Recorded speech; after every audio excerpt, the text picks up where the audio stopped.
मेरा पति मुझसे 20 साल बड़ा था। हम दोनों बहुत लड़ाई झगड़ा करते थे। एक दिन मेरे पति को लकवा मार गया। अब वह बिस्तर पर पड़ा रहता और रोता रहता और रोते रोते एक खाली कमरे की तरफ इशारा करता रहता। मैं उस खाली कमरे में जाकर देखती तो वहाँ कोई भी नहीं होता था। अचानक एक दिन मेरे पति का देहांत हो गया। उसे मरे हुए 1 हफ्ता ही गुजरा था कि मुझे उसके इशारे याद आने लगे। एक दिन नौकरानी नहीं आई थी तो मैंने सोचा आज मैं उस खाली कमरे की सफाई कर लेती हूँ। मैं वहाँ सफाई करने चली गई और जैसे ही मैंने उस रूम का दरवाज़ा खोला मेरी जान ही निकल गई, क्योंकि उस रूम की सफाई करते करते मुझे वहाँ कहते हैं भगवान सबके साथ इंसाफ करता है। कुछ लोगों के साथ इंसाफ हो जाता है और उन्हें पता भी नहीं चलता। मैं भी उन्हीं लोगों में से एक थी। मेरा नाम नमिता है। मैं बहुत ज़्यादा खूबसूरत तो नहीं थी। मेरे माता पिता ने मेरी शादी एक बहुत बड़े आदमी से कराई थी जो बहुत बड़ी पोस्ट पर था, लेकिन मुझसे 20 साल बड़ा था और उसके सर पर एक भी बाल नहीं थे। हम जब साथ बाहर घूमने जाते तो लोग मुझे उसकी बेटी समझते थे। उसने मुझे कहा कि मैं ज़्यादा खाना खाया करूं ताकि मेरा भी वजन बढ़ जाए और मैं भी उसके जितनी उम्र की लगने लगूं। मैंने मजाक में एक दिन कह दिया कि आप अपना वजन कम क्यों नहीं करते। उसे गुस्सा आ गया। उसने मेरे गाल पर जोरदार थप्पड़ मारा। अभी हमारी शादी को हफ्ता भी नहीं हुआ था कि उसने मुझे इतनी जोर से मारा कि मैं जमीन पर गिर गई। उसने कहा, औरत हो औरत बनकर रहो, मेरे सर पर बैठने की जरूरत नहीं है। मैं अच्छी तरह से जानता हूँ तुम औरतों को अगर तुम्हें काबू में ना रखा जाए तो तुम पता नहीं क्या करोगी। यह इस घर में तुम मेरी ही कमाई की खाती हो। मैं ही तुम्हारे लिए सब करता हूँ। तुम्हें कोई हक नहीं मेरा मजाक बनाने का। मैंने कहा मैं मजाक नहीं बना रही थी, लेकिन उसने मेरी इतनी सी बात का बहुत बुरा मान लिया। मैं बहुत दिनों तक मुझे वह ताने देता रहा। मुझे वह मेरे लिए ऐसी चीज़ें लेकर आता जिससे मेरा वजन बढ़ जाए। कभी मेरे लिए पिज्ज़ा लेकर आता तो कभी बर्गर। मुझे यह सब खाने की आदत नहीं थी, इसलिए मेरा पेट खराब हो गया। पर उसने तब भी कहा अगर तुम खाओगी तो यही चीज़ें खाओगी, वरना नहीं खाओगी। उल्टी सीधी चीज़ें खाने से मेरा वजन तो बढ़ गया, लेकिन मैं बहुत बेढंग सी लगने लगी थी। सब मुझे कहने लगी, शादी के बाद तुम्हें क्या हो गया है? पहले तो अच्छी खासी खूबसूरत हुआ करती थी, इतनी जल्दी वजन बढ़ा लिया। मेरे ऊपर जो टॉर्चर हो रहा था वह मैं किसी को बता भी नहीं सकती थी। उस आदमी ने मुझ पर हाथ उठाया, मुझे मेरे माता पिता और दुनिया वालों के सामने रुसवा किया, मेरे घर वालों को गालियाँ दी, जरा भी इज्जत नहीं करता था। मुझे लगता था कि चलो जो भी हो वह मेरा पति है, मेरा खर्चा तो उठाएगा, लेकिन अब तो उसने वह भी बंद कर दिया। मेरे पास तुम्हारे लिए पैसे नहीं है, अगर पैसे चाहिए तो अपने लिए नौकरी तलाश कर लो। जीवन में सुकून जैसा कहीं खोसा गया था। रोज कोई ना कोई हंगामा जरूर करता। मैंने स्कूल में नौकरी करनी शुरू कर दी। मेरी हालत इतनी खराब हो गई थी कि मैं कभी कभी तो अपने स्टूडेंट के सामने ही रोने लग जाती। जब मैं उनको अपने पति के बारे में बताती तो वह सुनकर हैरान रह जाते। मेरे पास कोई भी नहीं था जिसे मैं अपना दुख बता सकती थी। मेरे पति का कहना था जब तक पत्नी को मारो नहीं वह सीधी नहीं चलती और सर पर चढ़कर बैठ जाती है। इसलिए मैं अपनी पत्नी को बिना वजह ही मार लेता हूँ। अपने दोस्तों और रिश्तेदारों के सामने मेरी बेइज्जती करता रहता था। हमारे यहाँ कोई संतान भी नहीं हो रही थी। मैं बहुत परेशान थी, लेकिन किसी को कुछ भी पता भी नहीं सकती थी। सबसे झूठ बोलना पड़ता था कि सब कुछ ठीक चल रहा है, अच्छी भली जिंदगी गुजर रही थी ना जाने क्यों मेरे माता पिता ने मेरी शादी इस जैसे आदमी से कर दी। मैं हर तरह से कोशिश करती थी कि मैं उसे पसंद आ जाऊं। उसके हर पसंद नापसंद का ख्याल रखती थी। वह जो कहता मैं वही करती, उसकी हर बात मानती, लेकिन मैं उसकी बात मानूं या ना मानूं, उसे मुझ पर गुस्सा आता ही रहता था। कभी कभी तो मुझे लगता था कि वह किसी और को पसंद करता है या कोई बात है जिसका गुस्सा वह मेरे ऊपर उतारता है, क्योंकि मुझ पर गुस्सा करने के बाद वह अपने दोस्तों के साथ बाहर चला जाता था। उनके साथ घूमता फिरता, हंसी मजाक भी करता और बहुत खुश रहता था। उसके दोस्त भी हमारे घर आ जाते थे और जब उसके दोस्त हमारे घर आते तो मेरा सारा दिन खाना पकाने में निकल जाता। मैं फिर भी उससे कुछ भी नहीं कहती, सोचती शायद अब वह खुश हो जाएगा, लेकिन वह तो किसी हाल में खुश रहने वाला नहीं था। मुझे समझ नहीं आ रहा था कि यह सब क्या हो रहा है मेरे साथ। कभी तो लगता था कि मुझे किसी की नज़र लग गई है या किसी ने मेरे ऊपर काला जादू कर दिया है, क्योंकि जो कुछ भी मेरे साथ हो रहा था वह सब समझ से परे था। मेरा पति जिस ऑफिस में काम करता था वह खूब रिश्वत लिया करता था। नई से नई गाड़ियाँ, मोबाइल बदलता रहता, अपने लिए अच्छी से अच्छी चीज़ें लेकर आता, अपने हर शौक पूरे करता, लेकिन उसे मेरे खर्चों का जरा भी ख्याल नहीं रहता था। मैं अपने सारे खर्चे खुद पूरे करती थी। अब तो हम अपने मोहल्ले में भी मशहूर हो गए थे कि यह लोग बहुत लड़ते हैं। हमारी लड़ाई भी ज़्यादा ही हुआ करती थी, लेकिन एक दिन तो हद ही हो गई जब उसने मुझसे बिना वजह ही लड़ना शुरू कर दिया। मेरे पति ने जोर जोर से चिल्लाना शुरू कर दिया। उसने कहा, मैंने तुमसे कहा था आज मेरे लिए अच्छा खाना बनाना और तुमने दाल बनाकर रख दी। मैंने कहा अगर अच्छा खाना खाना है तो उसके लिए पैसे भी तो देना था। मेरे पास पैसे नहीं थे और अभी भी मेरी सैलरी नहीं मिली है। वह इस बात को लेकर खूब लड़ा और कहने लगा, मुझे तुम्हारे साथ रहना ही नहीं है, तुम मुझे अच्छी नहीं लगती, आज तक तुमने मेरे दिल में जगह नहीं बनाई। बात कहाँ से शुरू हुई और कहाँ चली गई पता ही नहीं चला। और कहने लगा, मैं तो तुम्हारे साथ मजबूरी में रह रहा हूँ। वह बहुत ज़्यादा चीख रहा था और गुस्से में था, जिसकी वजह से उसका बीपी बढ़ गया और उसको दिल का दौरा पड़ गया। मुझे समझ नहीं आ रहा था कि मैं क्या करूं। रात का समय था, मैं उसे हॉस्पिटल लेकर गई। डॉक्टर ने कहा, आपने आने में देर कर दी, आपके पति को पैरालाइज हो गया है। अब ना यह चल सकते हैं ना बोल सकते हैं, इनका पूरा शरीर बेकार हो गया है। बस यह अपने दोनों आंखें और 3-4 उंगलियां ही हिला सकते हैं। मेरे पति ने गुस्सा किया और गुस्से में आकर अपना ही नुकसान कर लिया। गुस्से की वजह से उनका बीपी हाई हुआ और अटैक आ गया। 6 हफ्ते भर हॉस्पिटल में रहे, फिर घर आ गए। अब मैं ही उनका ख्याल रखती थी। वह बोल नहीं सकता था, ना ही हिल सकता था, लेकिन उसे अपने किए पर अभी भी कोई अफसोस नहीं हो रहा था। मैं भी इन सब से खुश नहीं थी। वह जैसा भी था मेरा पति था। मैं नहीं चाहती थी कि उसके साथ कभी भी ऐसा कुछ हो। एक पत्नी कभी भी अपने पति का बुरा नहीं सोच सकती, चाहे पति जैसा भी हो। अब तो हमारे घर में पैसों की भी परेशानी होने लगी। मैं नौकरी भी करती, घर का काम भी करती और उसे भी संभालती। अब उसकी आंखें बदलने लगी थी। वह सोचने लगा था कि मेरी पत्नी, जिसके साथ मैंने इतना बुरा किया, उसे मारा पीटा, उस पर गुस्सा किया, अब भी वह मेरा इतना ख्याल रख रही है, मेरी खिदमत कर रही है। एक दिन मेरे पति ने मुझे अजीब सा इशारा किया। मैं समझ नहीं कि वह क्या कह रहा है। उसने अपनी उंगली से इशारा किया था। मुझे लगा वह कह रहा है कि मुझे बाथरूम जाना है, मुझे भूख लगी है। लेकिन आज उसने जो इशारा किया वह अलग था। वह एक खाली पड़े कमरे में तरफ वह इशारा कर रहा था, लेकिन इसका मतलब यह नहीं था कि उसे उस रूम में जाना है। मैंने उससे पूछा, क्या हुआ, आप उस रूम की तरफ इशारा क्यों कर रहे हो? क्या आपको उस रूम में जाना है? तो उसने मना कर दिया। मैंने घर में एक नौकरानी रख ली थी, क्योंकि मैं पूरा दिन घर में नहीं रह सकती थी और अपनी नौकरी भी नहीं छोड़ सकती थी। अगर मैं नौकरी नहीं करती तो घर का खर्चा कैसे चलाती? इसलिए मैंने एक नौकरानी रख ली। ऑफिस वालों ने मेरे पति का हिसाब भी क्लियर कर दिया था।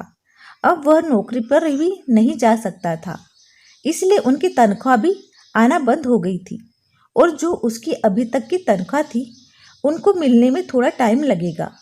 जब मैं उनको फ़ोन करती तो वह कोई बहाना बना लेते। वह पैसे भी हमें नहीं मिल रहे थे और मेरे पति का काम ऐसा था, उसे बहुत लोग जानते थे और उससे लड़ते भी थे। उसके दस्तखत के बगैर फाइल पूरी नहीं होती थी, इसलिए उसे लाखों रुपए की रिश्वत भी दे देते थे। उसके कुछ रिश्तेदार थे जो पहले तो पैसों के चक्कर में उसके आसपास रहते थे, लेकिन जैसे ही उसका बुरा समय आया सबने हाथ जोड़ दिया। अब उसे एहसास हुआ कि मेरे बुरे समय में मेरी पत्नी ही मेरे साथ है। वह रोज रात को उसी खाली पड़े रूम की तरफ इशारा करके रोता रहता। उसे देखकर मुझे भी रोना आ जाता था, क्योंकि मुझसे उसकी ऐसी हालत देखी नहीं जाती थी। हमारी शादी को 6 साल हो गए थे और इन 6 सालों में उसने मुझे चैन की सांस लेने नहीं दिया था। हर रोज मेरा खून जलता था। बहुत तकलीफ दी है उसने मुझे, लेकिन मैंने उसे माफ़ कर दिया था। शायद उसको उसके किए की सज़ा मिल गई थी। मैं उसे और सज़ा नहीं देना चाहती थी। वह रोता रहता था और बार बार इशारा करता। मैं उसके इशारे पर जाकर देखती, लेकिन मुझे वहाँ कुछ नहीं मिलता था। ना उसकी कोई चीज़ वहाँ थी और ना ही कोई ऐसी चीज़ थी जो उसे चाहिए हो। अब बार बार इंसान एक ही चीज़ की तरफ इशारा कर रहा है, इसका यही मतलब है कि कोई तो बात जरूर है, लेकिन मैं समझ नहीं पा रही थी। एक दिन उसकी कजन हमारे घर आ गई और हैरत की बात यह कि वह उससे तो नहीं मिली, लेकिन मुझसे अजीबोगरीब बातें कर रही थी। कहने लगी, तुम्हारे पति की तनख्वाह और फंड के पैसे कब मिलेंगे?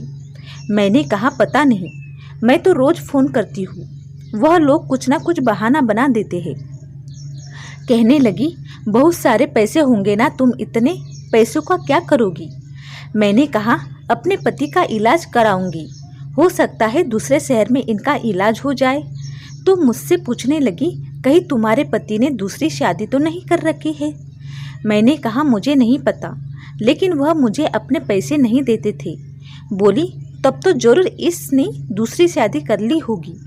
मैंने कहा, अगर ऐसा होता तो वह औरत अभी तक यहाँ आ गई होती, लेकिन मेरे पति ने मुझे ऐसा कुछ नहीं बताया और ना ही उसने मुझसे छुपाकर दूसरी शादी की है। उसने कहा, तुम झूठ बोल रही हो, इसकी सारी दौलत तुम्हारे पास ही है। यह कोई लोगों से लाखों रुपए रिश्वत लेता था, तुम्हारे ऊपर ही उड़ाता होगा, तुम्हारे नखरे देखता होगा। मुझे भी गुस्सा आ गया। मैंने कहा, देखो, मैं खुद नौकरी करती हूँ, सर्दी हो या गर्मी या मेरी तबीयत खराब हो, मैं ज़रूर अपनी नौकरी पर जाती थी। मैंने 30 दिन अपना सर खपाने के बाद मुझे 20,000 रुपये मिलते हैं और वह भी घर के खर्चों में ख़त्म हो जाते हैं। तुम्हें उसके पैसे चाहिए तो खुद तलाश कर लो, उसके पैसे भी, उसकी दूसरी पत्नी भी, अगर मिल जाए तो मुझे बता देना। उसने कहा, तुम बहुत बदतमीज हो और तुम्हारा पति भी ऐसा ही था, इसलिए आज इस हाल में पड़ा है। तुम देखना, कहीं तुम भी इसी हाल में ना पहुंच जाओ। आज वह लोगों का मोहताज है, कल तुम्हें भी मोहताज बना देगा। अगर ऐसा हुआ तो तुम दोनों का ख्याल कौन रखेगा? तुम तो तड़प तड़प कर भगवान को प्यारे हो जाओगे। मैं उसकी बातें सुनकर हैरान रह गई और सोचने लगी, कैसी दुनिया है, यह लोग किसी भी हाल में आपको नहीं छोड़ते। मैंने उससे अब भी बदतमीजी के साथ कहा कि तुम यहाँ से जा सकती हो। फिर वह चली गई। मैंने सब बात अपने पति को बताई। वह सुन भी रहा था, समझ भी रहा था और रो भी रहा था। वह मुझसे शायद बातें करना चाहता था, लेकिन अब वह बोल नहीं सकता था। अगले दिन मैंने डॉक्टर से चेकअप कराया तो डॉक्टर ने भी यही कहा कि उनके ठीक होने की उम्मीद बहुत कम है। अभी तो यह ऐसे ही रहेंगे, आगे भगवान की मर्जी। लेकिन अगर आप चाहें तो किसी और डॉक्टर को दिखा सकती है या किसी और शहर ले जा सकती है। डॉक्टर हर महीने आकर चेक करते थे, लेकिन कोई अच्छी खबर नहीं मिल रही थी कि बस मेरा पति बार बार खाली रूम की तरफ ही इशारा करता रहता और मैं समझ नहीं पाती कि वह क्या कहने की कोशिश कर रहा है। वह यूं ही रोता रहता। डॉक्टर कहते, अगर यह रोते रहेंगे तो इनकी आंखें खराब हो जाएगी और दवाइयाँ भी असर नहीं करेगी। मैं उन्हें समझाती और कहती कि आप रोया ना करें, सब्र करें। एक दिन जब सवेरे मैं उनको जगाने गई तो मैंने देखा कि वह जग नहीं रहे थे।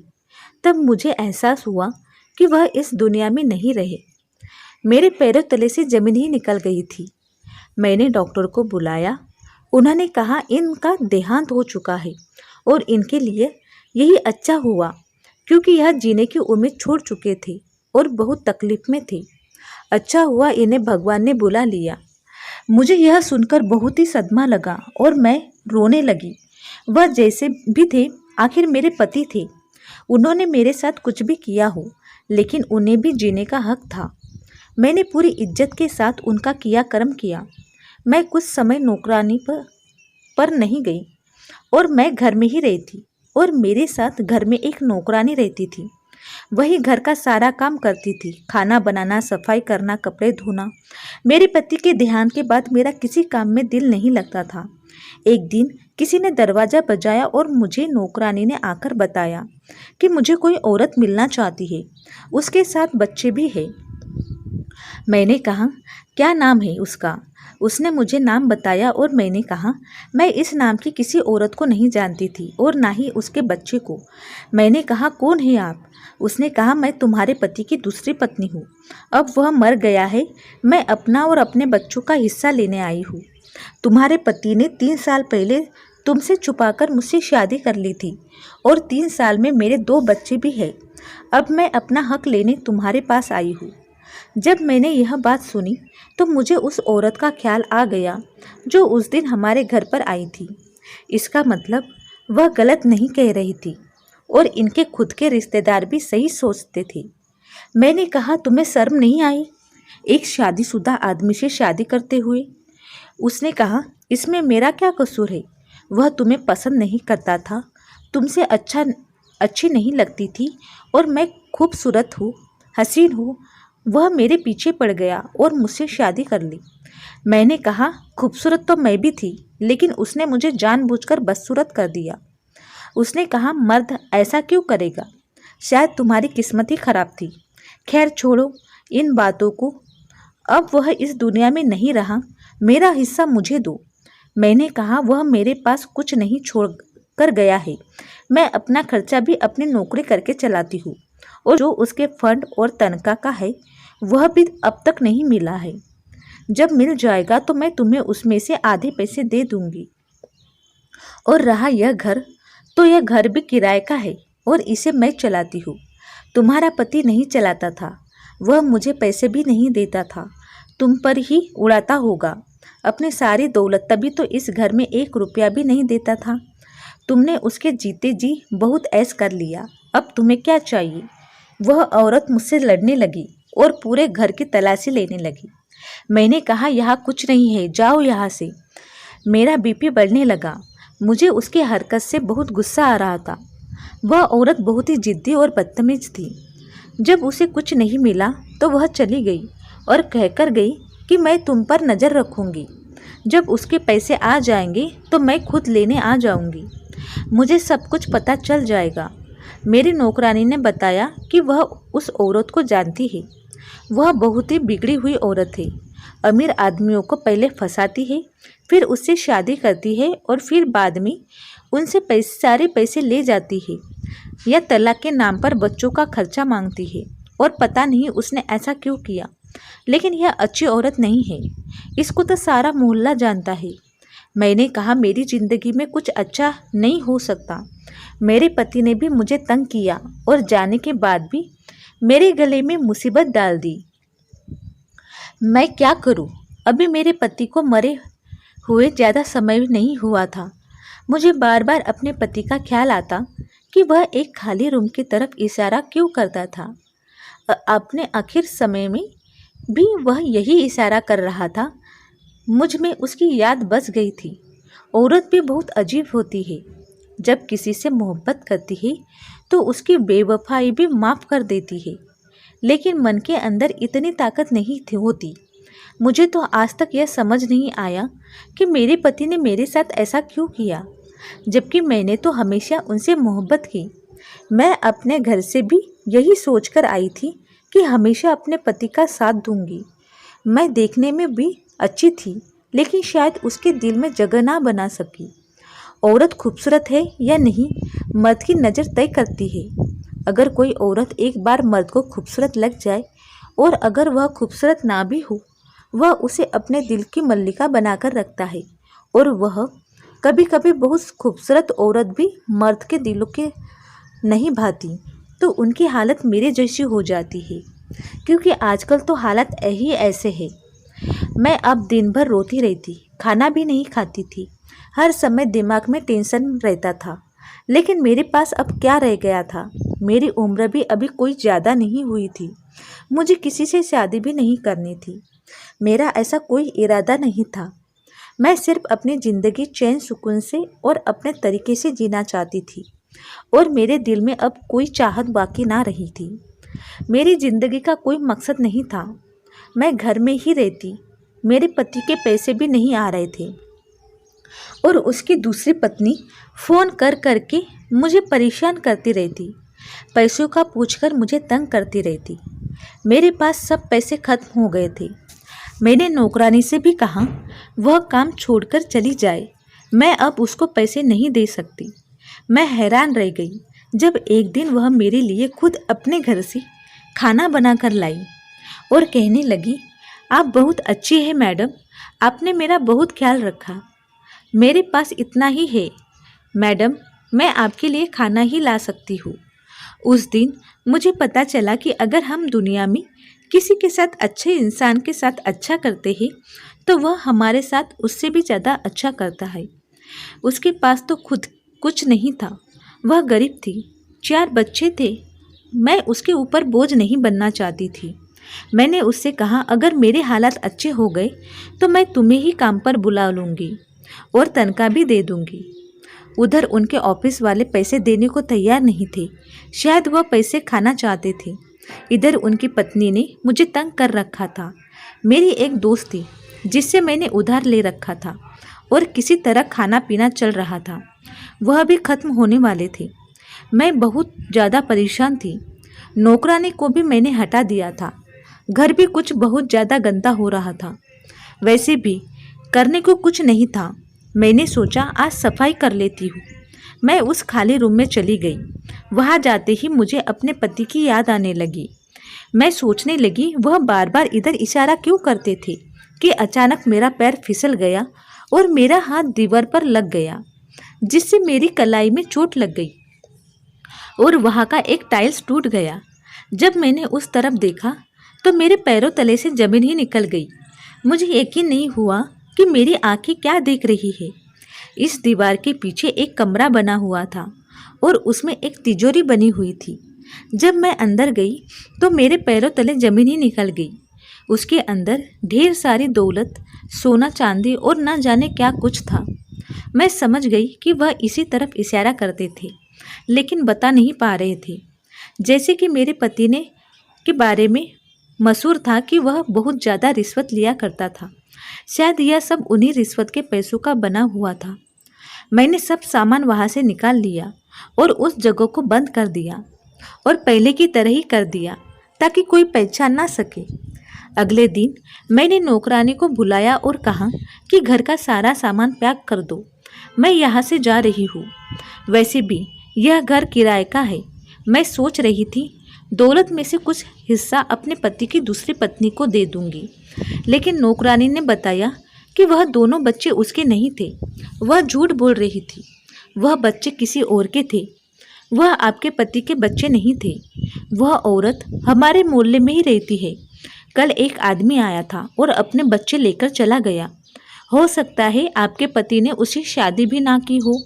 वह झूठ बोल रही हो, क्योंकि यह औरत ऐसे ही ड्रामा करके पैसे लूटती है। मैं खामोशी से उसकी बातें सुन रही थी। मैंने नौकरानी को उसकी तनख्वाह और कुछ पैसे दे दिए। उसे लगा शायद मुझे ऑफिस से पैसे मिल गए हैं, लेकिन ऑफिस वाले तो पैसे खाकर बैठ गए थे। मैं वहाँ से चली गई। मैंने कुछ सामान भी उसे दे दिया और थोड़ा बहुत सामान अपने साथ लेकर दूसरे शहर में चली गई। वहाँ पर ही मैंने नौकरी करनी शुरू कर दी। आज मेरे पास घर भी है, गाड़ी भी है और मैं अपने पति के नाम से एक अनाथ आश्रम बनवा रही हूँ, क्योंकि यह पैसे उनके ही थे, उन्होंने ही रखे थे और वह तो मुझे देना भी नहीं चाहते थे। लेकिन शायद किस्मत को यही मंजूर था, यह पैसे मुझे ही मिलने थे। मैं इन पैसों से कोई अच्छा काम करना चाहती थी। यह सब सुनने में अजीब लगता है, लेकिन मेरा पति मुझसे 20 साल बड़ा था। उसने इतने सालों में यह पैसा जमा किया था, लेकिन वह इसे खर्चा नहीं कर पा रहा था। तो जीवन है, इसमें ऊंच नीच होती रहती है, लेकिन अब मैं किसी पर भरोसा नहीं कर सकती, इसलिए दूसरी शादी करना नहीं चाहती। मैंने आगे पढ़ाई करने का फैसला किया है, ताकि मैं एक अच्छी जॉब कर सकूं, क्योंकि चाहे आपके पास दौलत का दरिया क्यों ना हो, वह एक दिन खत्म हो ही जाता है। मैं अपने पति को खुशी से याद करती हूँ और उसकी आत्मा के लिए भगवान से प्रार्थना करती हूँ, क्योंकि वह जैसा भी था मेरा पति था। दोस्तों, उम्मीद करती हूँ आपको हमारी कहानी पसंद आई होगी। कहानी पसंद आए तो प्लीज़ लाइक और शेयर ज़रूर करें, और चैनल पे नए हो तो सब्सक्राइब करना ना भूलें और बेल आइकन बटन को भी प्रेस कर लीजिएगा, ताकि आने वाली सारी वीडियोस आपको टाइम पे मिल सके। तो चलिए ऐसे ही एक नई स्टोरी देखते हैं, तो हमारे चैनल पर बने लिए। तब तक के लिए धन्यवाद दोस्तों।